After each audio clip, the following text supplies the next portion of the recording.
दिखाई ही नहीं देता।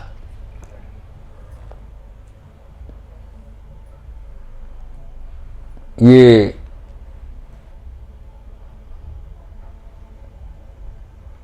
प्रेम का विषय है। और भक्ति कब होती है? जब प्रेम होता है। और प्रेम कब बढ़ता है? जब भक्ति होती है। भा जो अक्षर है वो भक्तिवाचक है श्रीमद् भागवत जी में।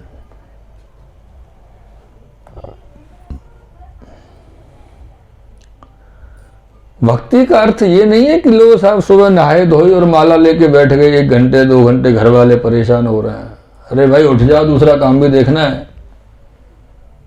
क्या माला लेके 3 घंटे से बैठे हुए हो? ये भक्ति काम की नहीं है। आपकी भक्ति करने से यदि किंचित मात्र भी किसी को व्यवधान हो, परेशानी हो, वो भक्ति नहीं है सर।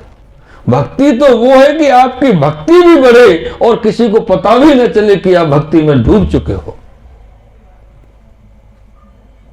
भक्ति वो है। भक्ति का विषय बड़ा ही वृहद है साहब, बड़ा वृहद है।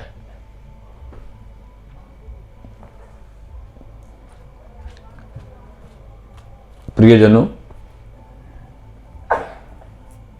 हम मंदिर गए,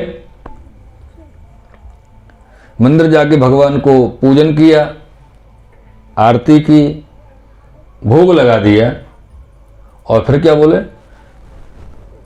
नमस्कार प्रभु, प्रणाम। वो आपको तो सब पता ही है, वो थोड़ी परेशानी चल रही है, आपसे क्या छिपा है।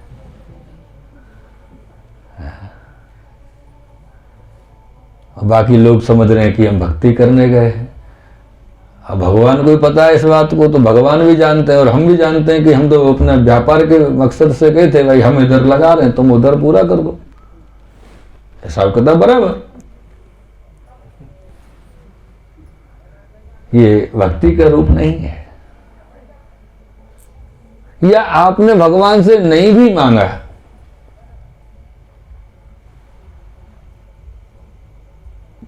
कुछ बोला नहीं, कुछ कहा नहीं, फिर भी आपके अंतःकरण में कहीं ना कहीं एक टीस है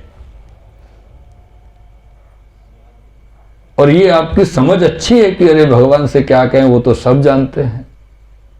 तो वो टीस अंदर चुभन है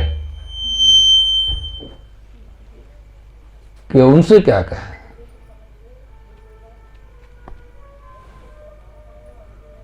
तो ये भक्ति नहीं है। ये जो अभी तक चल रहा है क्रम भक्ति को और ये जो पक्ष को लेकर के, ये हम एक अच्छा कर्म कर रहे हैं। ये कर्म है, सत्कर्म में आता है। भगवान की पूजा कर रहे हैं, वंदन कर रहे हैं, स्मरण कर रहे हैं, चिंतन कर रहे हैं, भगवान की आरती कर रहे हैं, भोग इत्यादि क्रम कर रहे हैं, तो ये सत्कार्य है, ये धर्म कार्य भी नहीं है।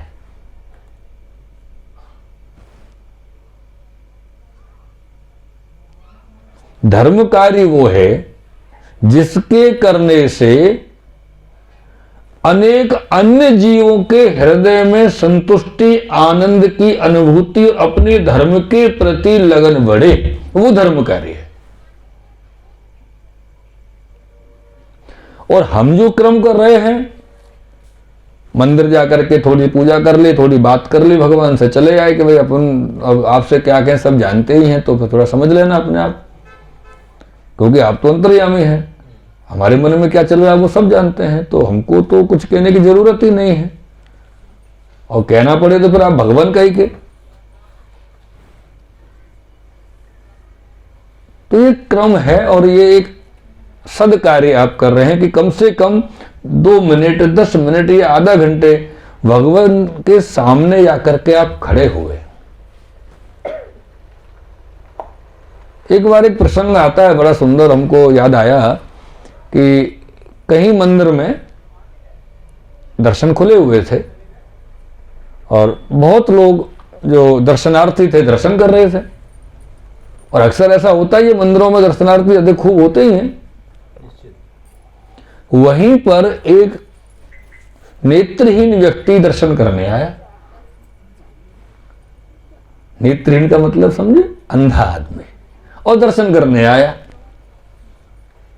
अब ये बात दोनों मिल नहीं खाते। अंधा है तो दर्शन कैसे करेगा? अब ये विचार तो उसके तो अच्छे थे ना, आया मंदिर तक बेचारा, तो बगल में जाके किसी भीड़ में जाके खड़ा हो गया, तो बगल में किसी व्यक्ति ने देखा, अरे ये तो अंधा है, ये दर्शन करने आया है। तो उसको बोले, भैया आप क्यों आए हैं मंदिर? बोले दर्शन करने आया हूं। तो बोले आप तो अंधे, आपको दर्शन कैसे होंगे? आप भगवान को कैसे देखोगे? तो बोले मैंने कब कहा मैं भगवान को देखूंगा? अरे भगवान तो मुझको देखेंगे, मेरा काम तो वहां हो जाएगा।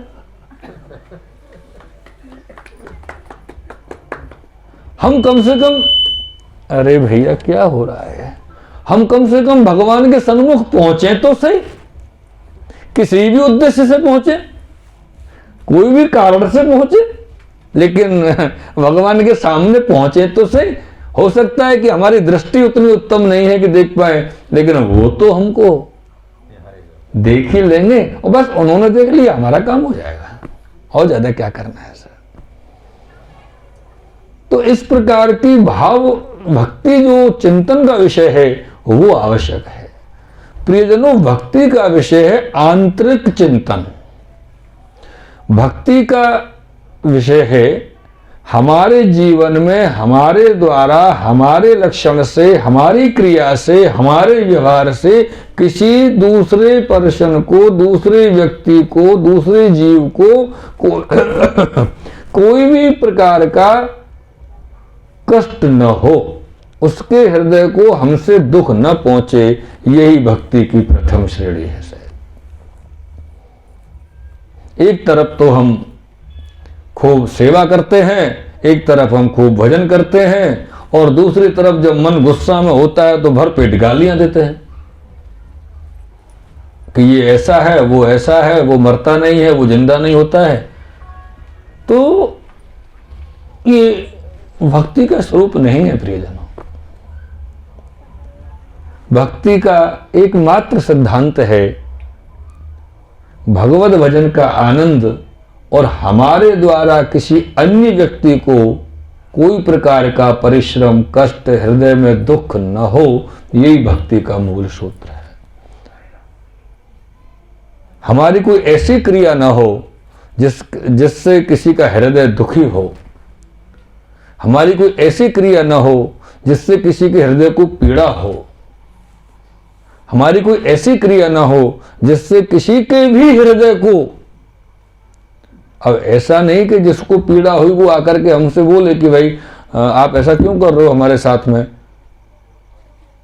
कभी कभी ऐसा भी हो जाता है कि सामने वाले को पता है कि ये हमारा बुरा सोच रहा है, कि हमारे साथ गलत कर रहा है या कुछ भी कर रहा है, और करने वाले को भी पता है कि इसको पता है कि हम गलत कर रहा हूं, लेकिन सहने वाला जो है वो कुछ बोलता नहीं है। ठीक है भैया,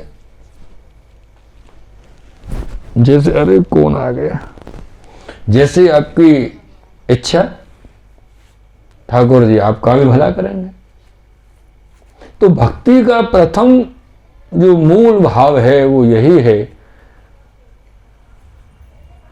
कि हमारे द्वारा किसी के हृदय को वेदना न हो। ये भक्ति का मूल पाठ है, प्रारंभिक पाठ है। साहब, जिससे हम प्रेम करते हैं ना, उसको कभी दुखी नहीं देख सकते। अगर वो दुखी हो जाता है तो हमारी हृदय की दुर्गति हो जाती है, हृदय हमारा बहुत पीड़ित हो जाता है।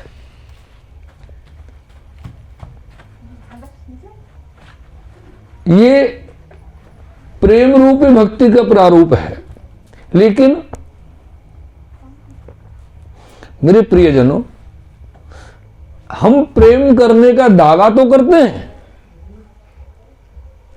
लेकिन हृदय को पीड़ा भी देते हैं।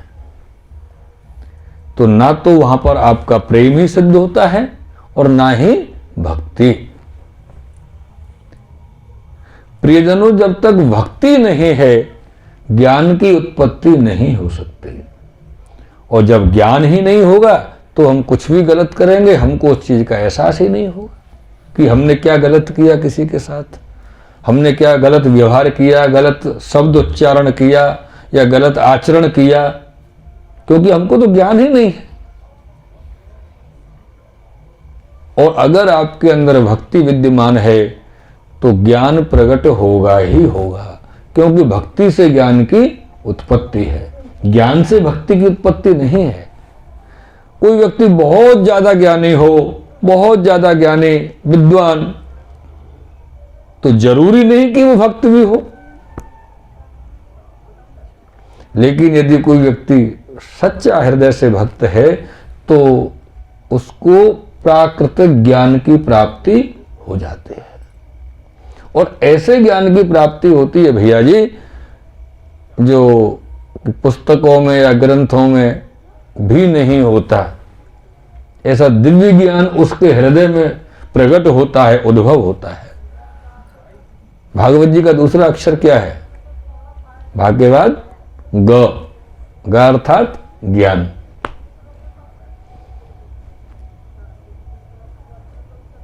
ज्ञान लोगों को अनेक प्रकार का होता है साहब। संसारिक ज्ञान भी होता है, अलौकिक ज्ञान भी होता है, पारलौकिक ज्ञान भी होता है।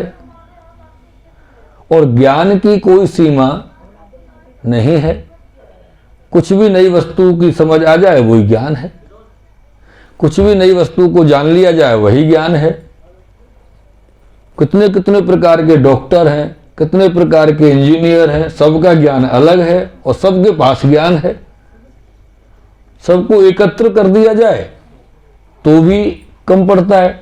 इसमें कोई तीसरा आएगा निकल के, वो और अपना ज्ञान रखेगा।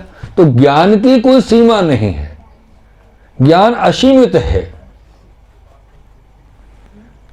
लेकिन प्रियजनों, जब ज्ञान असीमित है, जो भक्ति के द्वारा जिसकी उत्पत्ति है, और भक्ति भगवान से उत्पन्न हुई है, क्योंकि भगवान है तो भक्ति है, और भक्ति है तो भक्त है, और भक्त है तो आचरण है, आचरण है तो समर्पण है, और समर्पण है तो भगवान है।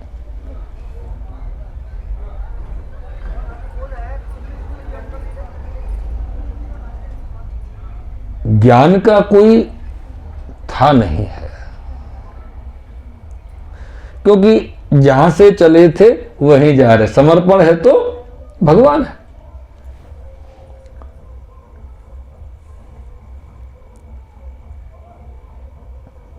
एक बात याद आ रही है,